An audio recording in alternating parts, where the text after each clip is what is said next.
Semangat pagi, sahabat Erlangga Classroom. Seperti telah kalian ketahui bahwa channel Erlangga Classroom adalah sebuah layanan yang diberikan oleh penerbit Erlangga, yang dipersembahkan oleh penerbit Erlangga dalam rangka membantu generasi bangsa ini yang sedang belajar di rumah. Baik untuk mempersiapkan masuk ke perguruan tinggi melalui jalur SBMPTN, atau mungkin melalui jalur UTBK, atau mungkin melalui jalur UM ya. Nah, sahabat Erlangga Classroom, kali ini bersama Pak Santo kita akan belajar tentang ekonomi tetapi fokus di akuntansinya. Ekonomi itu kan dipecah menjadi dua ya. Ada materi murni ekonomi dan ada materi akuntansi di dalam kurikulum 2013. Nah, sekarang Pak Santo akan fokus membahas tuntas soal yang ada di buku ini nih, di buku fokus UTBK atau SBMPTN yang diterbitkan oleh Erlangga yang berkaitan dengan materi akuntansi. Baiklah sahabat Erlangga Classroom, kita simak bersama tentang beberapa materi akuntansi yang ada di buku yang Pak Santo sebutkan tadi. Silakan kalian persiapkan segala peralatan tulisnya dan termasuk jangan lupa buku UTBK-nya juga mesti harus kalian persiapkan untuk memudahkan kalian memahami apa yang akan Pak Santo jelaskan ini. Sahabat Erlangga Classroom, seperti tertera di dalam slide, itu soal yang berkaitan dengan jurnal penyesuaian ya. Soal ini menghendaki kalian untuk membuat jurnal penyesuaian. Sementara yang harus kalian buatkan jurnal penyesuaian yaitu nilai yang sudah jatuh tempo. Artinya nilai dari asuransi yang sudah jatuh tempo. Itu kata kunci nanti. Nah, sahabat Erlangga Classroom, di dalam membuat jurnal penyesuaian, salah satunya kalian mesti harus menyesuaikan sesuatu yang disebut dengan beban dibayar di muka. Beban ini istilah lainnya biaya yang dibayar di muka. Kemudian, apa saja biaya yang bisa dibayar di muka? Mungkin bisa berwujud sewa gedung, asuransi karyawan, asuransi kecelakaan kerja, yang tentunya semuanya itu mesti harus dibayar di muka. Kemudian mungkin timbul pertanyaan di hati kalian, apa sih Pak Santo definisi dari sewa dibayar di muka? Pak Santo akan mencoba mengaktualisasikan dalam bentuk cerita ya. Misalkan aja ini si Amir atau si A, utusan dari PT Cipta Karya untuk mencari gudang atau gedung yang ada di Jalan Kaligawe yang disewakan. Dan kebetulan setelah dia jalan-jalan di Kaligawe, ternyata ada sebuah gudang atau gedung yang memang betul-betul disewakan dan gedung itu adalah milik si B, misalkan begitu. Dan saat itu pas dia berjalan-jalan itu di depan gedung itu, si B kebetulan sedang juga ada di gedung yang bersangkutan. Tepatnya di depan gedung, begitulah sederhananya. Ini si B. Terjadilah komunikasi antara si A dan si B. Si A bilang, "Hai si B, apa? Apakah gudangmu atau gedungmu ini disewakan?" "Iya." "Boleh nggak aku nyewa 1 tahun?" "Boleh." 2 tahun? Boleh. 4 tahun? Boleh. Terserah kamu aja deh, tapi minimal setahun kamu nyewanya. Oke, deal ya, aku pengen nyewa setahun. Oke. Kemudian berapa nih biayanya setahun? Gitu, kira-kira kurang lebihnya. Kalau setahun untuk kamu ya 18 juta, seperti di sini misalkan. 18 juta? Oke, saya deal. 18 juta. Lah kapan saya harus bayar itu? Apakah saya sudah menempati dulu selama 1 tahun ke depan? Atau sekarang sebelum saya menempati? Ya harus sekarang dong. Sekarang kamu bayar, kamu baru bisa menempati. Ya ngebayarnya berapa? Ya 18 juta. Itu biaya sewa setahun. Iya. Nah, pada tanggal 1 Maret terjadilah pembayaran tepat pada jam 9 sewa gedung sebesar 18 juta. Nah, dalam kasus ini di soal paket 1 ini istilahnya sewa gedung itu diganti dengan asuransi. Kenapa Pak Santo tadi mengaktualisasikan dalam bentuk sewa gedung agar kalian mudah memahami. Nah, itu juga bisa terjadi di asuransi kalau begitu. Oh, begitu Pak Santo? Iya. Misalkan aja nih si C sekarang ya, si C menjadi utusan dari perusahaan untuk mendatangi sebuah PT asuransi atau perusahaan asuransi yang ngejual jasa resiko ya. Si C disuruh perusahaan, "C, kamu datang ke perusahaan asuransi, 1000 karyawan kita itu tolong diasuransikan kecelakaan kerja. Oke siap bos, berangkatlah si C ke perusahaan asuransi. Terjadi semacam tadi komunikasi yang sama. Si C bilang sama si D, misalkan si D itu adalah karyawan asuransi bagian penerima nasabah-nasabah yang pengen memanfaatkan jasa asuransinya itu. Terlibat sebuah pembicaraan. Si C bilang, "Hei D, apa? Ini aku mau mengasuransikan 1000 karyawanku. Oke. Untuk masa berapa tahun? 1 tahun. Oke. Jika terjadi apa-apa di 1 tahun kemudian, maka kamu mesti harus ganti rugi ya." Oke, gitu misalkan. Nah, berapa nih untuk 1000 karyawanku ini aku mesti bayar? 18 juta. Oh, oke, deal, saat ini aku bayar. Nah, logika sederhananya seperti itu singkat ceritanya. Nah, sahabat Erlangga, ketika ada soal semacam ini, sesuatu yang dibayar di muka, maka secara teori menawarkan 2 metode. Metode yang pertama itu sering disebut dengan metode harta. Nah, kok bisa disebut metode harta Pak Santo? Nanti Pak Santo jelaskan. Kemudian metode yang kedua sering disebut dengan metode beban atau juga sering disebut dengan metode rugi laba. Kalau ini harta ini sering disebut dengan metode neraca. Maksudnya apa nih Pak Santo? Nah, sebagai penanda bahwa perusahaan itu menggunakan metode harta, yaitu ketika terjadi pembayaran, tepatnya pada tanggal 1 Maret, itu kan terjadi pembayaran ya, 1 Maret 2019. Kemudian oleh perusahaan dicatat dengan demikian, asuransi dibayar di muka, Pak Santo singkat aja ya, kemudian dikredit dengan kas, rupiahnya seperti di situ, 18 juta. Maka ini sebagai penanda bahwa dia di dalam mencatat ke dalam jurnal umumnya menggunakan metode harta. Nah, ini jurnal umum ya. Tetapi ketika dia saat membayarnya dicatat demikian, rupiahnya sama 18 juta, maka perusahaan itu atau perusahaan PT Cipta Karya itu di dalam membuat jurnal umumnya menggunakan metode beban. Begitu istilahnya begitu. Nah, konsekuensi ketika mencatatnya seperti ini, maka harus membuat jurnal penyesuaian semacam ini. Nah, jurnal penyesuaian itu biasanya dibuat pada tanggal 31 Desember, gitu kan? Tetapi dalam kasus ini, soal meminta jurnal penyesuaiannya dibuat pada tanggal 31 Maret. Boleh nggak Pak Santo? Boleh aja. Ingat ya, umumnya adalah 31 Desember. Tetapi nggak apa-apa jika 31 Maret, berarti di sini 31 bulan 3. Demikian pula, ketika perusahaan menggunakan metode beban, maka dia juga mesti harus membuat jurnal penyesuaiannya. Kemudian timbul pertanyaan, bagaimana nih bentuk jurnal penyesuaiannya untuk yang metode harta ini, gitu kan?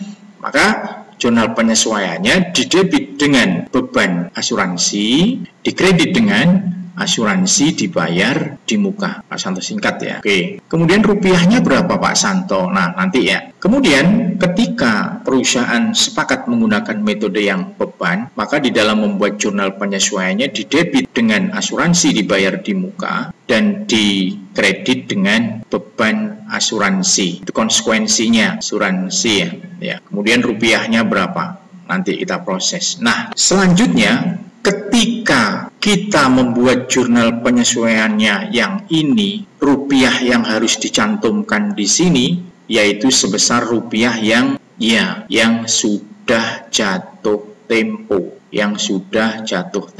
Tetapi ketika kita membuat jurnal penyesuaiannya sebagai konsekuensi dari metode beban, maka di sini yang belum jatuh tempo. Kemudian masih timbul sebuah teori lagi. Apa sih Pak Santo yang dimaksud dengan yang sudah jatuh tempo itu? Sebenarnya yang sudah jatuh tempo itu jika dihitung bisa menggunakan cara ini, tanggal bayar sampai dengan 31 tanggal pembuatan jurnal penyesuaian. Dalam kasus ini 31 Maret tetapi umumnya 31 Desember ya. Berarti ini 31 Maret ya, dibagi dengan dia itu mengasuransikan atau menyewa itu untuk masa berapa tahun. Kalau 1 tahun berarti 12 bulan, kalau 2 tahun berarti 24 bulan, kalau 3 tahun berarti tinggal mengalihkan 12 dikalikan 3, begitu kurang lebihnya. Baru dikalikan rupiah yang dibayarnya. Nah, rupiah yang dibayarnya sebesar berapa? 18 juta. Tetapi ketika perusahaan menggunakan yang ini, maka yang nilai dicantumkan di sini adalah yang belum jatuh tempo. Lah yang belum jatuh tempo itu bisa dicari dengan rumus. Ya, ini tinggal menduplikat yang ini, tanggal bayar, kemudian selalu sampai dengan tanggal pembuatan jurnal penyesuaian, berarti 31 Maret, kemudian dibagi dengan lama menyewa atau lama mengasuransikan karyawannya, kebetulan 1 tahun berarti 12 bulan, baru dikalikan rupiahnya, sama persis dengan yang atas, cuman Anda tinggal menambahi yang di depan ini. Ini saya kasih kurung, kemudian ini saya kasih tambahan rumus, di sini sama dengan ini, ya, lamanya mengasuransikan karyawannya. Kalau nyewa berarti lamanya menyewa. Setahun berarti 12, berarti di sini juga 12. Jadi antara ini dan ini sama. Bedanya hanya di situ. Nah, sekarang kita praktekkan. Kalau begitu Pak Santo, soal ini lebih mengacu ke metode harta, apa metode beban di dalam membuat jurnal penyesuaiannya, begitu. Menggunakan yang mana Pak Santo? Gitu kan? Nah, kamu lihat kata kuncinya. Jurnal penyesuaian yang harus dibuat untuk mencatat nilai yang telah jatuh tempo, berarti yang sudah jatuh tempo, berarti kan yang ini kan? Ya berarti mau tidak mau jurnal penyesuaiannya seperti ini. Nah, yang ini yang dipakai. Gitu. Jadi jurnal penyesuaiannya didebit dengan beban asuransi dan dikredit dengan asuransi dibayar di muka. Nah, nilainya di sini berapa Pak Santo? Gitu kan? Kamu cari dengan rumus ini atau mungkin di soal sudah ditentukan gitu. Yang sudah jatuh tempo itu berapa? Oh, ternyata yang sudah jatuh tempo di soal nggak ditentukan. Maka kamu cari dengan cara rumus ini, yaitu tanggal bayar sampai dengan 31 Maret. Nah, tanggal bayarnya tanggal berapa? 1 Maret. Oke, berarti tanggal 1 Maret sampai dengan tanggal penyesuaiannya 31 Maret dibagi ya 12 dikalikan rupiahnya 18 juta. Maka dapat kita tarik sebuah kesimpulan, 1 Maret sampai dengan 31 Maret kira-kira berapa bulan? 1 bulan. Berarti yang atas ini 1 dibagi 12 dikalikan 18 juta.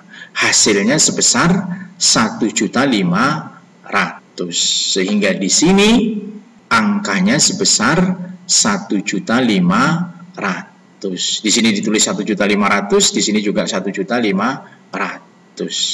Sehingga jawaban untuk soal ini adalah yang option C. Nah, kemudian nanti Pak Santo ketika saya melihat sebuah soal, tidak ada perintah atau tidak ada indikator di dalam soal itu tidak menyebutkan nilai jatuh temponya.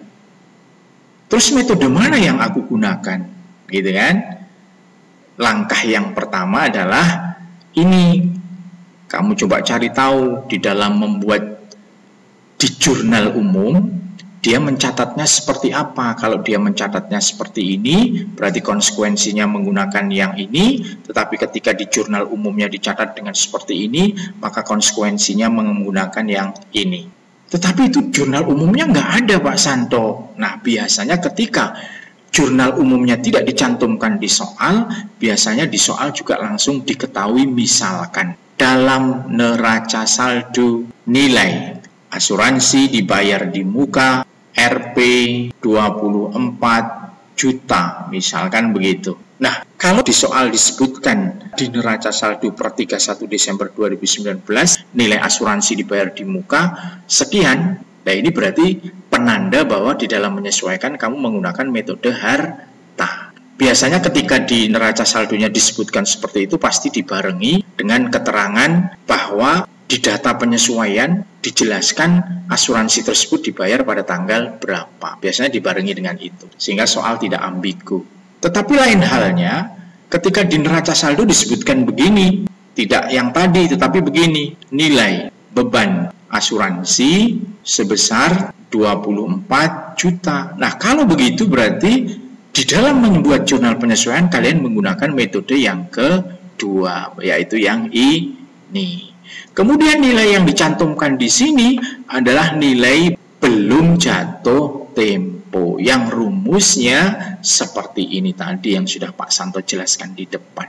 Demikian sahabat Erlangga untuk mendeteksi sekaligus menuntaskan penyelesaian untuk soal-soal yang berkaitan dengan jurnal penyesuaian. Kemudian berikutnya kita langsung menuju ke soal yang kedua di paket 1 nomor 17 halaman 532. Di soal itu disebutkan perusahaan salon jelita memperoleh laba sekian. Jurnal penutupnya gimana nih, gitu kan? Nah, sahabat Erlangga, kita akan mencoba memahaminya dengan dua proses. Di sini Pak Santo tuliskan proses pertama, kemudian di sini alat bantunya, kemudian di sini proses kedua. Apa nih Pak Santo maksudnya? Ketika kita membuat jurnal penutup kok harus melalui 3 proses ya? Atau boleh dibilang 2 proses lah, karena ini kan hanya alat bantu saja. Ya, yang pertama, setiap perusahaan contoh sederhananya pasti memiliki sebuah akun pendapatan dan memiliki sebuah akun beban. Misalkan aja, kita bicara tentang perusahaan jasa biar gampang. Misalkan aja perusahaan salon jelita ini memiliki akun pendapatan jasa dan pendapatan bunga. Rupiahnya misalkan aja, kita bermisal aja ya biar enak, 10 begitu. Di sini rupiahnya 5, misalkan begitu. Demikian pula perusahaan salon jelita itu di samping punya pendapatan, dia juga mesti punya beban ya untuk membiayai sebuah kegiatannya. Misalkan aja dia punya beban gaji, dia punya beban sewa, dia punya beban air, dia punya beban listrik, misalkan aja begitu. Sedangkan rupiahnya di sini, misalkan aja ini 2 juta, misalkan aja boleh ya, misal 1 juta, misalkan ini 2 juta, misalkan ini 5 juta, misalkan boleh ya, pemisalan. Ya. Kemudian untuk menutup pendapatan itu gimana? Untuk menutup semua beban yang ada di sini, ada 4 beban ini, gimana nih caranya? Nah, untuk menutup pendapatan, maka caranya, ingat ya, jurnal penutup itu selalu dibuat pada akhir periode. Akhir periode itu biasanya jatuh pada tanggal 31 Desember. Kita bermisal, pada tanggal 31 Desember, kita menutup pendapatan nih. Ya, kita nutup pendapatan nih. Gimana cara menutupnya? Pendapatan itu kan saldo normalnya kredit. Ini tuh artinya kan kredit nih, ya toh? Nilai pendapatan jasa 10, pendapatan bunga 5 ini artinya pendapatan jasa kredit sebesar 10, pendapatan bunga kredit sebesar 5. Nah, ini namanya saldo normal. Untuk menutup, namanya aja menutup, berarti mengenolkan. Kalau semula dia di kredit, maka agar nol ya harus nilainya di debit, gitu kan? Sehingga di sini jurnal penutupnya adalah pendapatan jasa di debit sebesar 10, kemudian pendapatan bunga juga di debit sebesar 5, sedangkan kreditnya, nah, kreditnya adalah ikhtisar rugi laba. Sebesar berapa Pak Santo jumlahnya? 10 ditambah 5 berarti 15. Itulah cara menutup akun pendapatan yang dimiliki oleh perusahaan. Kemudian bagaimana cara menutup akun beban yang dimiliki oleh perusahaan? Ingat, saldo normal dari semua beban yang ada di neraca saldo atau di neraca, itu saldo normalnya adalah debit. Maka untuk dinolkan melalui jurnal penutup, ya mestinya nilai di dalam jurnal penutup beberapa beban itu harus ditaruh di sebaliknya, yaitu di kredit. Sehingga bentuk jurnal penutup untuk beban-beban ini adalah debitnya ikhtisar, rugi laba, dan kreditnya adalah semua beban tadi. Beban apa aja gitu. Ada beban gaji, ada beban sewa, ada beban air, ada beban listrik gitu kan, kurang lebihnya. Nah, rupiahnya berapa nih? Yang kredit dulu yang dikasih nilainya. Di sini 2, 1, 2, 5. Totalnya berapa nih? Taruh di sini sebesar 10.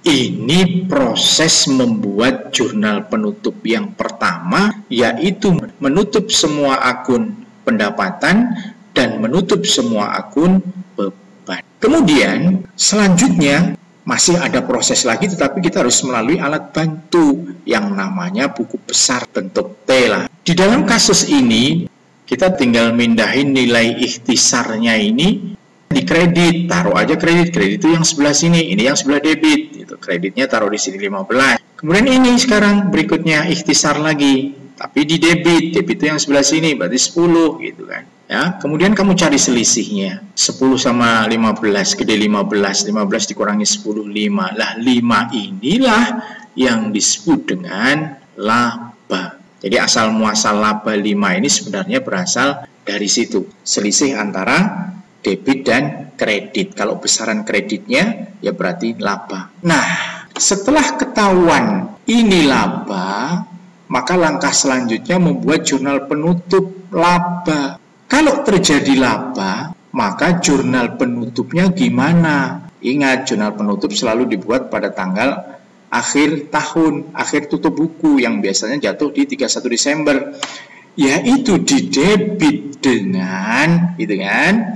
Didebit dengan ikhtisar, rugi laba, dan dikredit dengan modal. Rupiahnya sebesar berapa? Ya tadi labanya berapa? 5, ya berarti 5. Misalkan aja 5 juta atau 5 miliar atau apalah di situ. Ini hanya untuk memudahkan aja sehingga Pak Santo nggak cantumkan nol. Nah, bagaimana Pak Santo ketika nanti perusahaan mengalami sebuah kerugian? Ya, otomatis kebalikannya. Berarti modalnya di debit, kreditnya ikhtisar, rugi laba. Rupiahnya sebesar berapa? Ya ruginya berapa gitu. Sebagai ilustrasi sederhana tentang kerugian, logikanya begini. Nih, ya. Ini miliknya akun ikhtisar rugi laba, buku besar akun ikhtisar rugi laba, misalkan di sini 20, di sini 10 misalkan. Selisihnya berapa? 20 dikurangi 10, 10. Nah, 10 ini adalah rugi karena antara debit dan kredit besar debitnya. Demikian sahabat cerdas, kita berarti setelah mendapatkan teori, kita langsung masuk ke soal yang sebenarnya ini. Perusahaan salon jelita memperoleh laba, udah jelas nih di sini laba nih.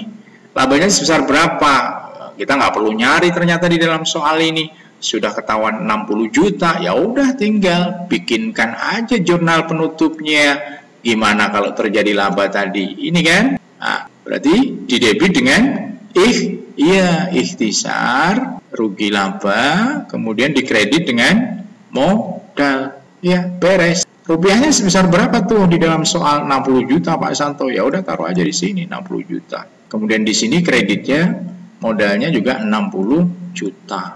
Demikian sahabat Erlangga Classroom terkait dengan pembahasan 2 soal akuntansi, yaitu materi jurnal penyesuaian dan jurnal penutup. Jika dirasa kalian masih kurang paham, maka silahkan kalian tanyakan dalam komen. Nanti pada satu waktu Pak Santo akan mencoba menjawab komen kalian, menjawab pertanyaan kalian, dan semoga dengan berbekal buku fokus yang diterbitkan oleh Erlangga, kalian betul-betul mampu menembus kursi perguruan tinggi yang menjadi impian kalian. Akhirnya, sampai ketemu lagi di kesempatan berikutnya dalam bahasan yang lebih mendalam. Tetap semangat, tetap kuat, tetap sehat, dan selalu tersenyum, terus berpandangan prospek ke depan, menjadi generasi yang cerdas, menjadi generasi yang mampu menembus kursi perguruan tinggi, sehingga di kemudian hari kesuksesan menunggu Anda. Selamat menggapai kesuksesan. Terima kasih. Assalamualaikum warahmatullahi wabarakatuh. Jaga hati, jaga diri, jaga tutur kata, dan jaga kedua orang tua kalian. Karena orang tua adalah bagian salah satu pintu kesuksesan. Assalamualaikum warahmatullahi wabarakatuh, dan semangat pagi terus.